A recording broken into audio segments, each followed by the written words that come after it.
sur la barque, déjà l'eau qui la remplit, et Jésus qui dort. Les disciples sont affolés, ils le réveillent.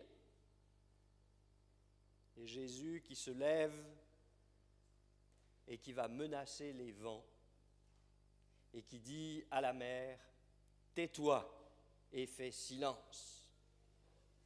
Et cette petite phrase, il y eut un grand calme.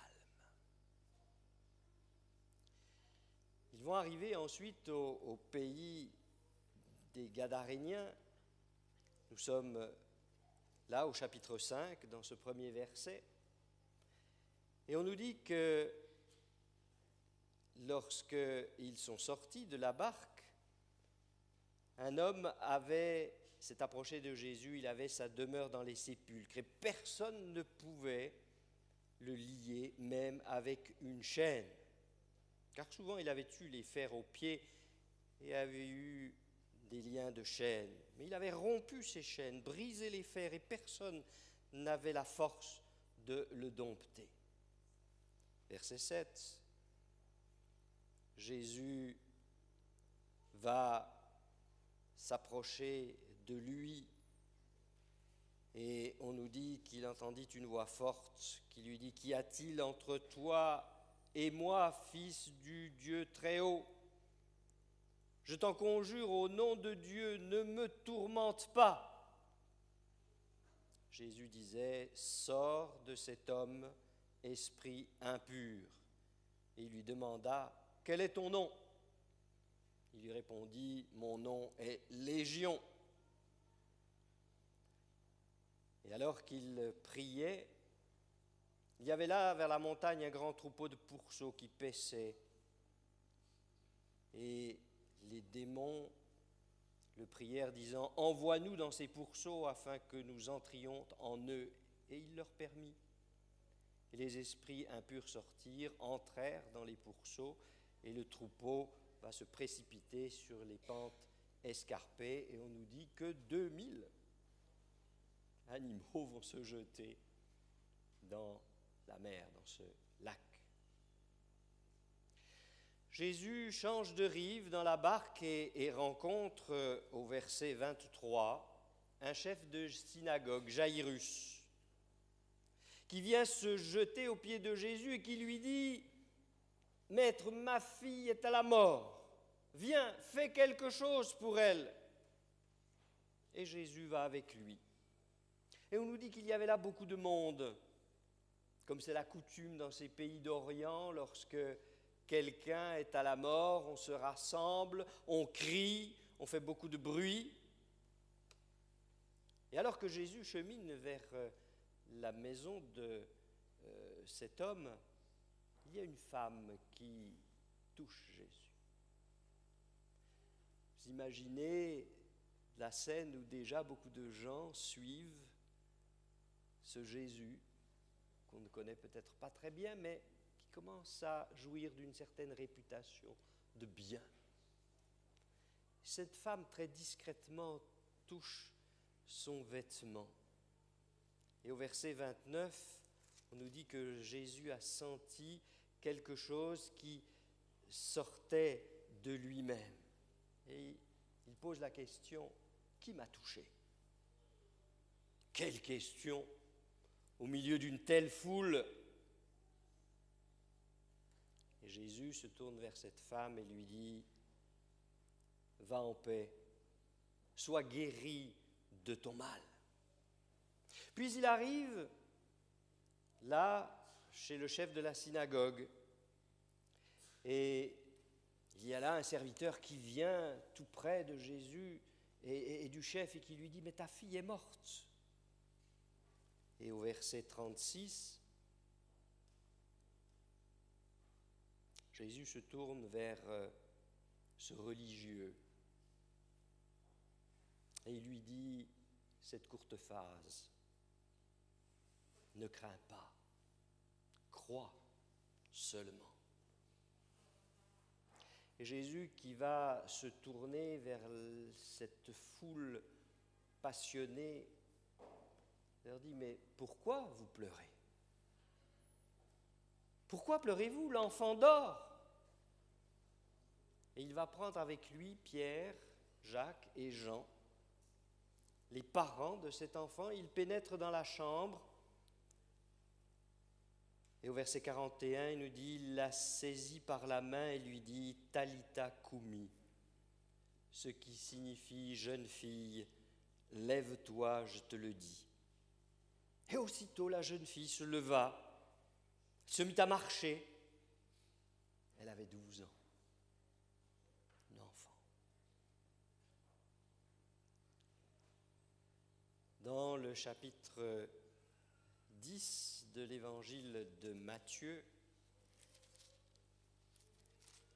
Matthieu chapitre 10, verset 1er, on se rend compte que sans doute il n'y a eu personne qui a répondu à l'annonce d'engagement plaquée sur les synagogues de Jérusalem. Recherche disciples. Alors Jésus va les appeler. C'est lui qui les appelle. Car personne ne s'est présenté volontairement pour répondre à son offre d'embauche. Et on va nous donner les noms de ces 12 qui sont appelés. Et il leur donne un nom, celui d'apôtre, avec une feuille de route, une feuille d'instruction pour leur travail. Que vont-ils faire et dire? Et Jésus va cadrer ce travail. Il leur dit tout d'abord, n'allez pas vers les païens, n'entrez pas dans les villes des Samaritains, allez plutôt vers les brebis perdues de la maison d'Israël. Allez prêcher et dites, le royaume des cieux est proche. Pour nous qui avons le recul de l'histoire, cela pourrait être choquant.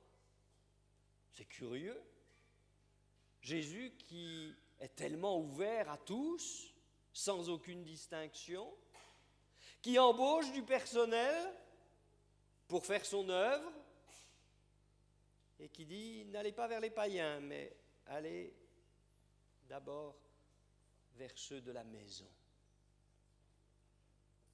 Cela nous montre tous les problèmes qui existaient à cette époque, où il y avait toutes sortes de spéculations, toutes sortes de profits qui se faisaient dans le clergé, qui déformaient la parole de Dieu, et où finalement ces hommes et ces femmes étaient victimes de cela, parce qu'ils venaient là au temple ou dans les synagogues adorer Dieu avec tout leur cœur, et ils écoutaient ces rabbins qui devaient être ceux qui ouvraient leur cœur à la parole de Dieu. Et là, il y avait tout autre chose qui se passait. Et Jésus est sensible à ceux de sa nation, à ceux de son peuple, qui se trouvent quelque part en otage, détournés par le profit de l'homme. C'est pourquoi Jésus dit, vous allez aller les rencontrer, ces hommes et ces femmes. Et vous allez leur dire une seule chose, vous avez remarqué, le royaume des cieux est proche. Qu'est-ce que c'est que le royaume des cieux? Frères et sœurs, le royaume des cieux, c'est la délivrance de tout ce que nous vivons dans ce monde. C'est entrer dans le royaume de Dieu, où il n'y a plus d'extorsion, où il n'y a plus de maladie, où il n'y a plus de mal. Et Jésus leur dit, ce royaume, il est proche. Quand il va rencontrer une autre femme, il va lui dire que ce royaume, il est au-dedans d'elle. Qu'est-ce que nous avons compris de nos relations avec Dieu? Je vous pose la question ce matin. Elle est importante parce qu'il en va de notre mission à vous et à moi. Allez, prêchez et dites, le royaume de Dieu est proche. la bonne nouvelle. Quelle est la bonne nouvelle aujourd'hui, sinon de dire que Dieu n'est pas cette image que l'on a fait de lui dans le monde. Que Dieu vous aime, qui que vous soyez, quoi que vous fassiez. Ce qui est le plus important pour Dieu, c'est les êtres qu'il a créés et que nous sommes. Pour cela, il va le donner, son Fils. Mais avant cela, dans cet épisode, nous voyons que ce qu'il veut, c'est que ces hommes, ces femmes, ces jeunes gens, ces jeunes filles savent que Dieu les aime. Et je crois que ce message, c'est le centre même de notre évangélisation. Dire à ceux qui nous entourent, quoi que tu aies fait, Jésus t'aime, parce que tu es une de ses créatures, et il veut que tu sois dans le royaume avec lui. Et puis il poursuit avec des paroles extraordinaires. Guérissez les malades, ressuscitez les morts, purifiez les lépreux, chassez les démons.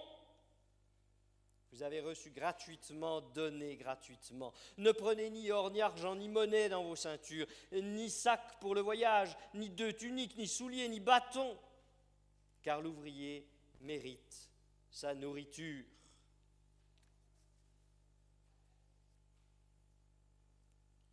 Ne prenez rien, car ce que vous allez faire mérite votre nourriture et votre logement. Quel drôle d'employeur. Pour réussir dans cette mission, il faut être en évaluation permanente avec le Maître. Ça, c'est la clé. Ça, c'est le secret. Ce contact constant avec Jésus leur donnera les outils nécessaires à leur réussite.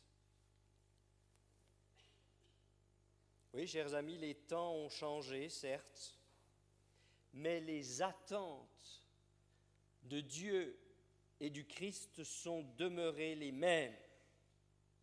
Notre mission aujourd'hui, c'est de parler du royaume des cieux qui est proche, le plus beau des messages qui soit, dans un monde perdu, qui cherche désespérément où se raccrocher, qui essaie de comprendre comment fonctionne ce monde, qui n'a pas d'explication. Cette relation avec Jésus dans cette évaluation permanente va nous permettre de connaître qui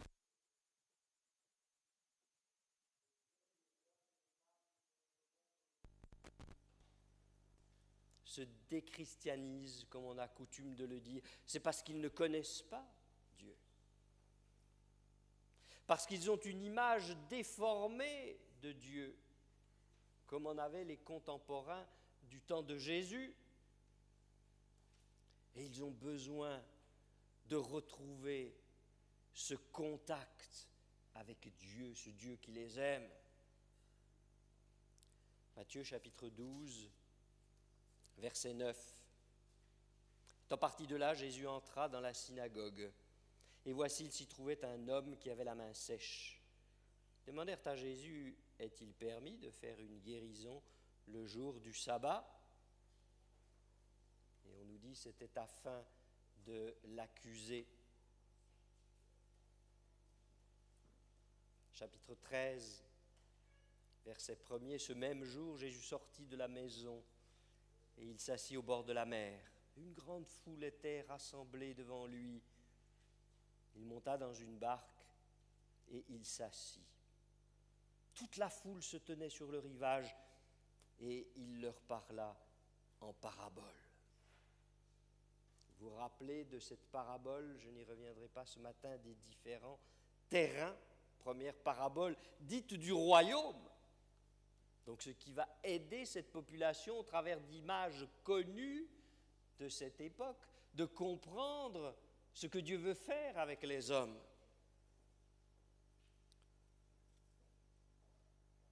vous rappelez de ces terrains, et au verset 18, il dévoile à ses disciples ce que signifie cette parabole.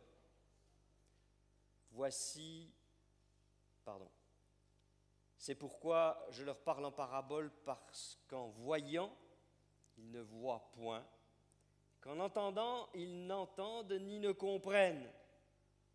Et pour eux s'accomplit la prophétie d'Ésaïe. Vous entendrez de vos oreilles et vous ne comprendrez point. Vous regarderez de vos yeux et vous ne verrez point, car le cœur de ce peuple est devenu insensible. Ils ont endurci leurs oreilles, ils ont fermé leurs yeux, de peur qu'ils ne voient de leurs yeux, qu'ils n'entendent de leurs oreilles, qu'ils ne comprennent de leur cœur, qu'ils ne se convertissent et qu'ils ne se convertissent et que je ne les guérisse. Mais heureux sont vos yeux parce qu'ils voient, vos oreilles parce qu'elles entendent. Jésus fait la différence. Comme au début de notre réflexion de ce matin, entre ceux qui font vivre l'Évangile et ceux qui tirent profit de l'Évangile. Cela a toujours existé, cela existera toujours. Et je crois que ce qui détourne le plus les hommes et les femmes de Dieu, ce sont les mauvais chefs religieux.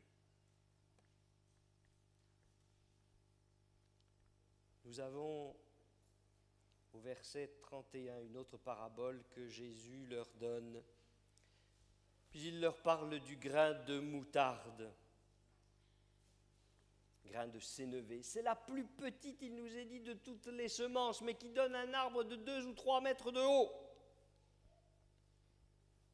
Pouvoir de la petite semence plantée dans la terre.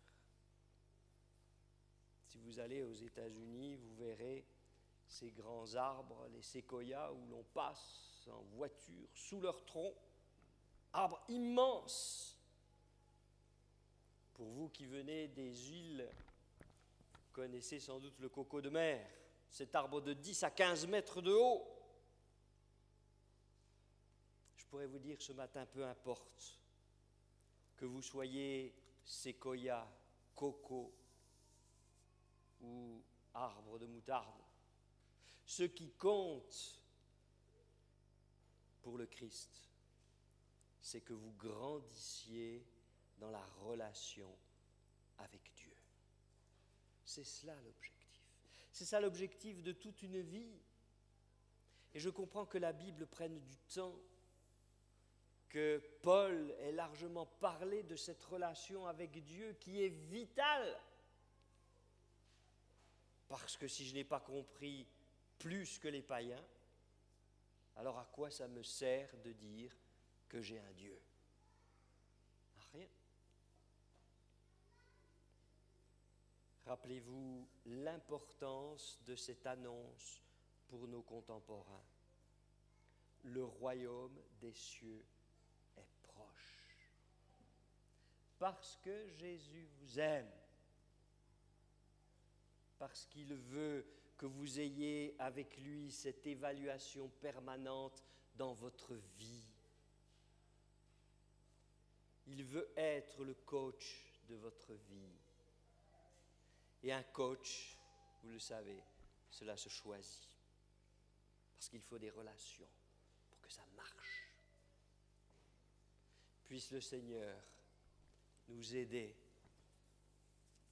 à rester dans cette évaluation permanente, dans cette relation intime avec Dieu au travers de Jésus-Christ, que nous apprenions à le connaître de mieux en mieux, jour après jour, que lorsque nous avons des moments de déprime, des passages difficiles, peut-être le chômage qui nous menace, nous gardions cette confiance.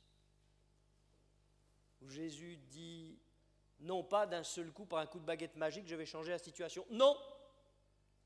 Mais il me dit une chose. Je sais par où